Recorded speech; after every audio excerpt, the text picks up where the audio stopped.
चलिए अब आगे बढ़ते हैं और अब आपको अवध की खबरें सुपरफास्ट अंदाज में दिखाते हैं। चलिए शुरुआत करें। अयोध्या नगर निगम में सैनिटाइजेशन का काम नहीं हो रहा है। इसी के चलते यहां महापौर ने अपने निजी खर्च पर 5 बड़े टैंकर मंगाए और उनसे ही अयोध्या के क्षेत्र में रामनगरी में अब सैनिटाइजेशन कराया जा रहा है।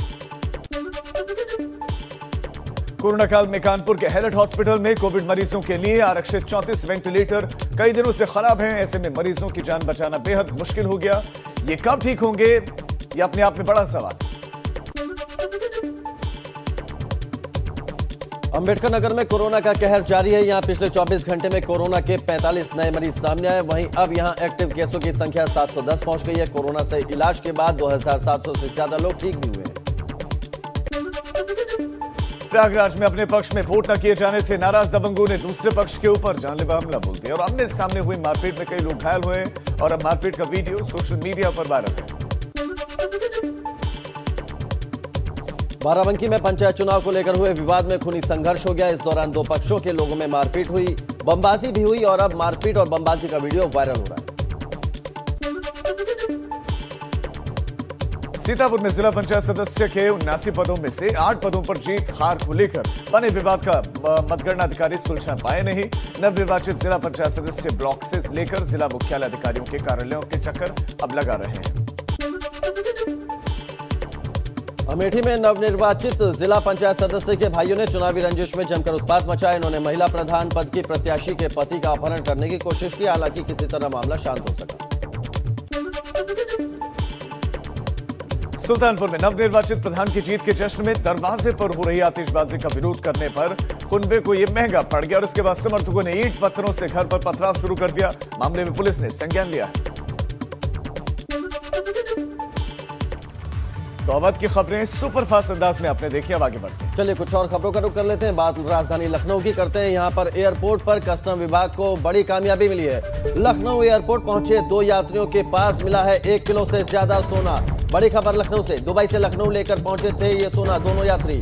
बरामद सोने की कुल कीमत 64 लाख रुपए से ज्यादा बताई जा रही है। यात्री सोने को पेस्ट के रूप में ढाल कर लाए थे और फ्लाइट संख्या AI 936 से लखनऊ पहुंचे थे दोनों यात्री। अधिकारियों ने बरामद सोने को सीमा शुल्क के प्रावधानों के तहत जब्त कर दोनों यात्रियों को गिरफ्तार कर लिया। अब खबर मुजफ्फरनगर से। मुजफ्फरनगर के मंसूरपुर थाना इलाके में एक महिला की गोली मारकर हत्या कर दी गई। एक तरफा प्रेम में पागल प्रेमी का उसका प्रपोजल रिजेक्ट करने पर आरोपी ने महिला को दिन दहाड़े सड़क पर गोली मारकर मौत के घाट उतार दिया। वहीं सूचना मिलते ही घटना पर पहुंची पुलिस ने शव को पोस्टमार्टम के लिए भेजकर आरोपी प्रेमी को गिरफ्तार कर लिया। फिलहाल पुलिस मामले की तफ्तीश कर रही है। तो एक युवती को मार डाला एक सन की एक पागल आशिक ने। एक विवाहित महिला के साथ फायर करके उसको घायल किया, जिसमें उसकी मृत्यु हो गई है। ये एक तरफा प्यार का मामला लग रहा है, जिसमें ये राहुल नाम के लड़का जो कि 18-19 साल का है, इसके द्वारा गोली मारी गई है, जिससे महिला की मृत्यु। और अब तस्वीरें झांसी से, जहां भूसे के एक मकान में आग लगने से हड़कंप मच गया। ग्रामीणों ने कड़ी मशक्कत के बाद आग पर काबू पाया।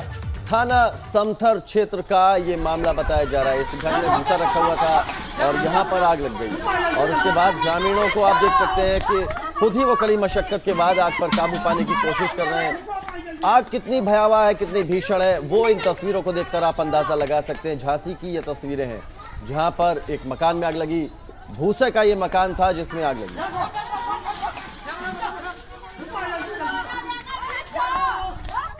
और अब बारी है बुंदेलखंड की खबरों को आपको सुपरफास्ट अंदाज में दिखाने की। चलिए शुरुआत करते हैं। महोबा में बीजेपी विधायक ब्रजभूषण राजपूत की शानदार पहल सामने आई है। विधायक ने विधायक निधि से ऑक्सीजन मशीनों के लिए 60 लाख रुपए की राशि अवमुक्त कर मशीनों को मंगवाकर L1 अस्पताल में स्थापित कर दिया है। जालौन में डीएम ने मेडिकल कॉलेज का निरीक्षण किया, जिसमें उन्होंने आइसोलेशन वार्ड से लेकर आईसीयू वार्ड का जायजा लिया और इस अस्पताल की अव्यवस्था का वीडियो कुछ दिनों पहले सोशल मीडिया पर वायरल था। झांसी में गांव-गांव कोविड सर्वे शुरू हो गया है। मऊ रानीपुर ब्लॉक में 159 टीमें 87 गांव में सर्वे कर रही हैं। सर्वे करने वाली टीम में आशा और आंगनबाड़ी कार्यकर्ता शामिल हैं। हमीरपुर में नए चुने गए प्रधान ने ग्रामीणों और महिलाओं को इकट्ठा करके जमकर जीत का जश्न मनाया और इस दौरान जमकर सोशल डिस्टेंसिंग का उल्लंघन किया गया। ऐसे में अब यहां पर कोरोना का खतरा बढ़ गया है। बांदा में मोरंग खदान में अज्ञात हमलावरों ने एक खदान कर्मचारी की पत्थरों से कुचलकर हत्या कर दी। वहीं सूचना के बाद मौके पर पहुंची पुलिस ने शव को कब्जे में लेकर पोस्टमार्टम के लिए भेज दिया और मामले की जांच शुरू कर दी। ललितपुर में एक शराबी ने मतगणना स्थल के पास जमकर हंगामा किया। हंगामा मचा रहे शराबी को पुलिसकर्मियों ने खदेड़ा भी। शराब के नशे में पुलिसकर्मियों के साथ अभद्रता करते हुए उसने गाली गलौज की।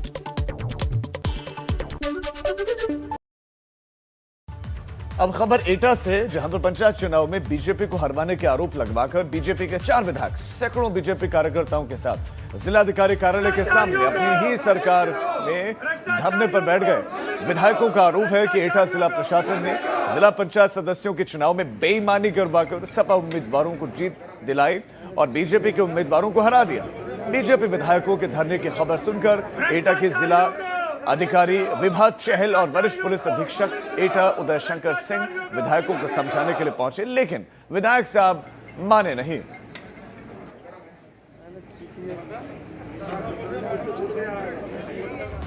तो विधायक साहब धरने पर बैठ गए और क्यों धरने पर बैठ गए? क्योंकि उनको लगा कि उनको हरवाया गया। ये विधायक तब क्यों नहीं धरने पर बैठे जब लोगों को अस्पतालों में बेड नहीं मिल रहा था, ऑक्सीजन नहीं मिल रहा था या अभी भी वेंटिलेटर की जूझना पड़ रहा है? ये अब धरने पर क्यों नहीं बैठ रहे? और अब आगे बढ़ते हैं और पश्चिमी उत्तर प्रदेश की खबरें सुपरफास्ट अंदाज में दिखाते हैं। चलिए शुरुआत करते हैं। मेरठ में ऑक्सीजन प्लांट वालों ने गैस लेने आए लोगों से मारपीट की। आरोप है कि सुबह से शाम तक लाइन में लगे लोगों को ऑक्सीजन नहीं मिल पाती है, जबकि बाहर से आने वाले कुछ लोगों की गाड़ियों में सिलेंडरों की सप्लाई की जा रही है।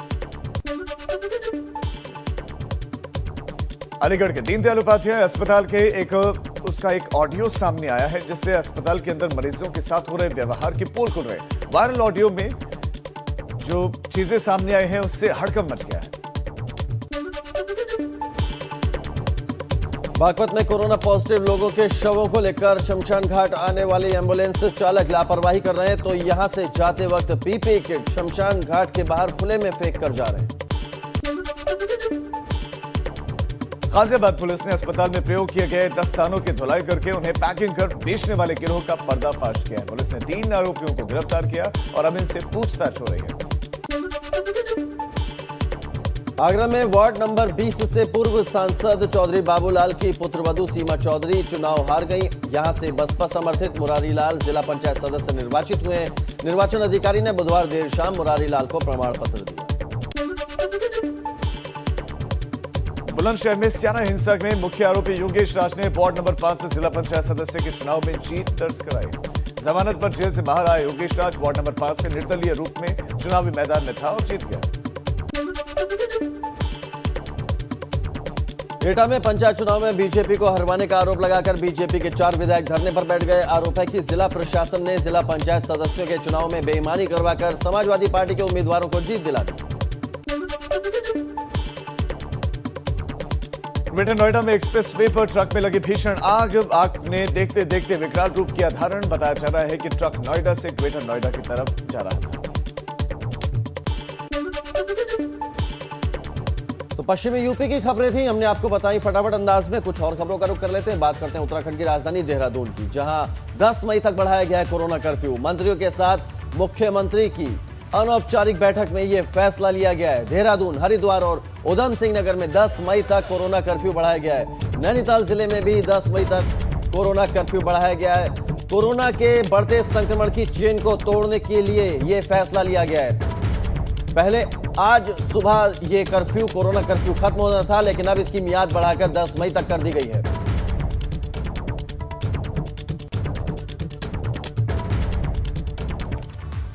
सीएम तीरथ सिंह रावत समीक्षा बैठक करने वाले हैं आज और सुबह 11 बजे ये समीक्षा बैठक होगी और कोविड को लेकर ये समीक्षा बैठक होनी है। सचिवालय में ही बैठक होगी। सचिवालय में मुख्यमंत्री अधिकारियों के साथ बैठकर मंथन करने वाले हैं। अब मंथन क्या होगा, अधिकारी क्या जानकारी मुख्यमंत्री को देते हैं और अधिकारी जो जानकारी देते हैं उसके आधार पर मुख्यमंत्री क्या निर्णय लेते हैं।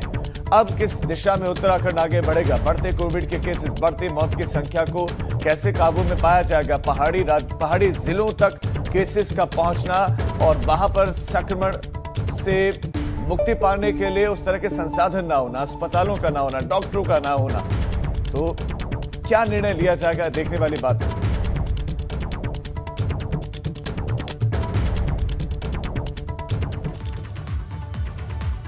और इन खबरों पर ज्यादा जानकारी के साथ हमारे संवाददाता रवि केंतुरा देहरादून से जुड़ गए। हरिद्वार से पंकज राणा हमारे साथ जुड़ गए। रवि का रुख कर लेते हैं। रवि, कोरोना कर्फ्यू को 10 मई तक के लिए बढ़ा दिया गया है। संक्रमण की चेन को तोड़ने के लिए यह फैसला लिया गया है। मुख्यमंत्री लगातार एक्शन में है और क्या कुछ नियम कायदे इसको लेकर लागू किए गए हैं? निश्चित तौर पर देखिए, पहले 3 मई, फिर 6 और अब 10 मई तक कोरोना कर्फ्यू बढ़ा दिया गया है। और ऐसे में तमाम जो जिलाधिकारी हैं उनको ये भी कहा है कि जिन जिलों में अभी कोरोना कर्फ्यू नहीं बढ़ा है वो भी अपनी स्वेच्छा से या फिर जो कोविड की स्थिति है उसको देखते हुए कर्फ्यू को बढ़ा सकते हैं। ये जिम्मेदारियां जिलाधिकारियों को दी गई हैं। इस बार के कर्फ्यू में कुछ अलग है। वो जो पहले राशन की दुकानें अगर हम बात करें तो वो प्रतिदिन 12 बजे तक खुल रही थी, लेकिन अब सिर्फ बृहस्पतिवार और शनिवार को ही राशन की दुकानें खुलेंगी, बाकी दिनें ये दुकानें बंद रहेंगी। इसके साथ ही अगर हम बात करें तो जो पहले जैसी पाबंदियां थी वही रहेंगी। सार्वजनिक और निजी वाहन पर जो वाहन है उन पर पूरी तरीके से प्रतिबंध रहेगा और तमाम और सब चीज़ें बंद रहेंगी। तो ऐसे में थोड़ा सा और सख्ती के साथ इस कर्फ्यू को देखा जा सकता है।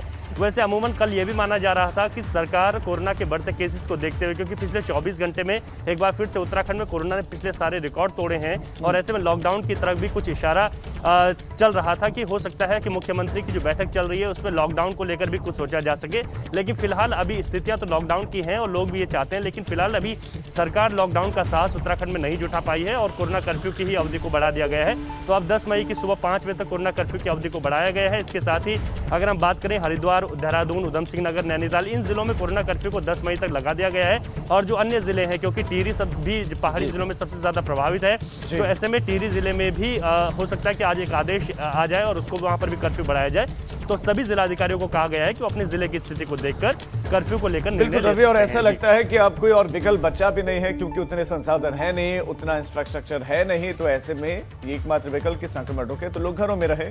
आपके पास पंकज आना चाहते हैं, हरिद्वार में भी कोविड कर्फ्यू को 10 तारीख तक बढ़ा दिया गया है, लेकिन अभी मौजूदा जो हालात हैं वो किस तरह के, केसेस कितने आ रहे हैं, एक्टिव केसेस कितने हैं, वहां पर टेस्टिंग कितनी हो पा रही है और लोग मान रहे हैं कि नहीं?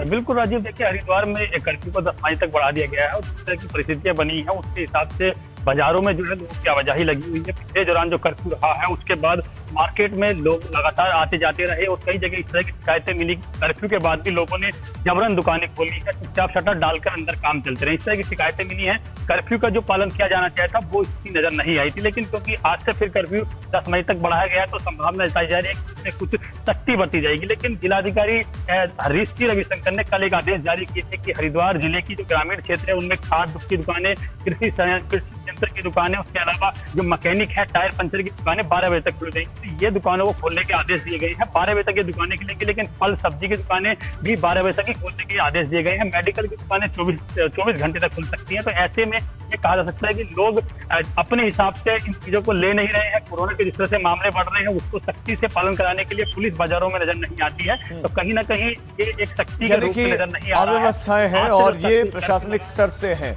लोग तो जागरूक नहीं है, ये बात स्पष्ट है। ये परिणाम लोग लगातार ये जो है प्रमाण दे भी रहे हैं, क्योंकि वो बेधड़क घूम रहे हैं और दूसरा उनको रोकने टोकने वाला भी कोई नहीं है। पंकज आपका और रवि आपका इस तमाम जानकारी के लिए बहुत शुक्रिया। क्यों लोग मौत से आंखें मिला रहे हैं, क्यों लोग बाहर निकल रहे हैं, क्यों नहीं समझ रहे हैं कि आपकी जिंदगी खतरे में है? अल्मोड़ा मेडिकल कॉलेज में बनाए गए कोविड वार्ड में ऑक्सीजन की सप्लाई के लिए ऑक्सीजन प्लांट बनाया जा रहा है। गोवर्धन तिवारी राजकीय मेडिकल कॉलेज में 240 कोविड बेड बनाए गए हैं। साथ ही ऑक्सीजन की सप्लाई के लिए प्लांट भी लगाया जा रहा है, जैसे कोविड मरीजों को सीधे ऑक्सीजन मिल पाएगी। फिलहाल यहां पर 120 से ज्यादा कोविड मरीजों का इलाज चल रहा है।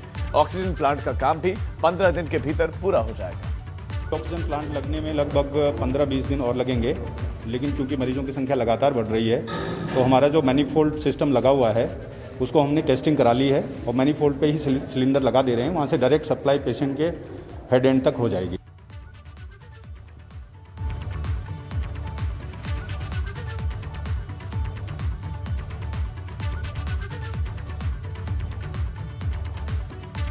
कोरोना की ड्यूटी के दौरान लापरवाही बरतने पर अल्मोड़ा के एसएसपी पंकज भट्ट ने बड़ी कार्रवाई की है। ड्यूटी में लापरवाही बरतने पर कोतवाल और 3 चौकी प्रभारियों पर गाज गिरी है। एसएसपी ने कोतवाल हरेन चौधरी, एनटीडी चौकी प्रभारी रजत कसाना, बेस चौकी प्रभारी सौरभ भारती, धारनौला चौकी प्रभारी ओम प्रकाश नेगी को लाइन हाजिर कर दिया। बताया जा रहा है कि सभी को रात 8 बजे कोविड से संबंधित रिपोर्ट देने को कहा गया था, लेकिन किसी ने रिपोर्ट नहीं दी। लगातार हमारे द्वारा भी और इसमें एक पर्यवेक्षण किया जा रहा है कि आपका 8 बजे कोरोना की स्पेशल रिपोर्ट दी जाती है। सबसे सभी एसओजी इंस्पेक्टर को ये देना है कि 8 बजे उनके द्वारा कितनी क्या कार्रवाई की गई और कोई समस्या आई है तो उसके बारे में बताना है। विगत दिवस देखा गया है कि कुछ लोगों द्वारा इसका अनुपालन नहीं किया जा रहा है। चलिए गंगा सवेरा में अब आगे बढ़ते हैं और उत्तराखंड की खबरें सुपरफास्ट अंदाज में आपको दिखाते हैं। चलिए शुरुआत है। रुड़की के एक निजी अस्पताल में ऑक्सीजन की कमी से 5 कोविड संक्रमित मरीजों की मौत हो गई। इस मौत के बाद अस्पताल प्रबंधन और प्रशासन में हड़कंप मचा हुआ है। मामले की तह तक जाने की कोशिश की जा रही है। धर्मनगरी हरिद्वार में कोरोना ने लोगों की खुशियां उजाड़ दी है। यहां पर 65 साल की महिला को वेंटिलेटर नहीं मिल पाया, जिसकी वजह से उसकी मौत हो गई। महिला की मौत के बाद परिजनों में आक्रोश दिखा। उत्तराखंड के कैबिनेट मंत्री गणेश जोशी मसूरी पहुंचे। यहां उन्होंने कहा कि पुलिस कांस्टेबल की घट पे ग्रेड की बात को हम कैबिनेट में रखेंगे। उन्होंने कहा कि कांस्टेबल के हित में फैसला लिया जाएगा।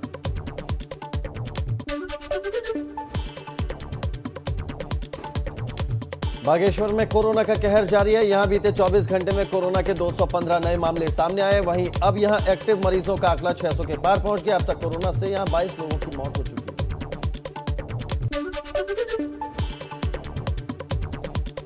नैनीताल हाईकोर्ट ने एक मामले की सुनवाई करते हुए एमडीडीए के उपाध्यक्ष को स्थलीय निरीक्षण कर अवैध निर्माण को सील करने को कहा है। न्यायालय ने विभाग से 27 मई तक विस्तृत रिपोर्ट पेश करने को कहा। सीएम तीरथ सिंह उत्तरकाशी में गंगोत्री विधायक स्वर्गीय गोपाल रावत के घर पहुंचे। यहां उन्होंने परिवार से मुलाकात कर परिवार के लोगों को सांत्वना दी। इस मौके पर उन्होंने कहा कि दुख की इस घड़ी में सारी बीजेपी उनके साथ है। हल्द्वानी में पिछले कई दिनों से पड़ रही भीषण गर्मी के बाद बुधवार को ओलों के साथ जमकर बरसात हुई। इस बारिश से उमस भरी गर्मी से लोगों को राहत मिली। वहीं यह बरसात किसानों के लिए भी फायदेमंद बताई जा रही है। हरिद्वार में खड़े ट्रक में अचानक भीषण आग लग गई। आग लगने से स्थानीय लोगों में हड़कंप मच गया। दमकल दस्ते ने किसी तरह आग पर काबू पाया। तो फिलहाल गंगा सवेरा में इतना ही और एक छोटे से ब्रेक के उस पर 8 के बाद मेरे साथ।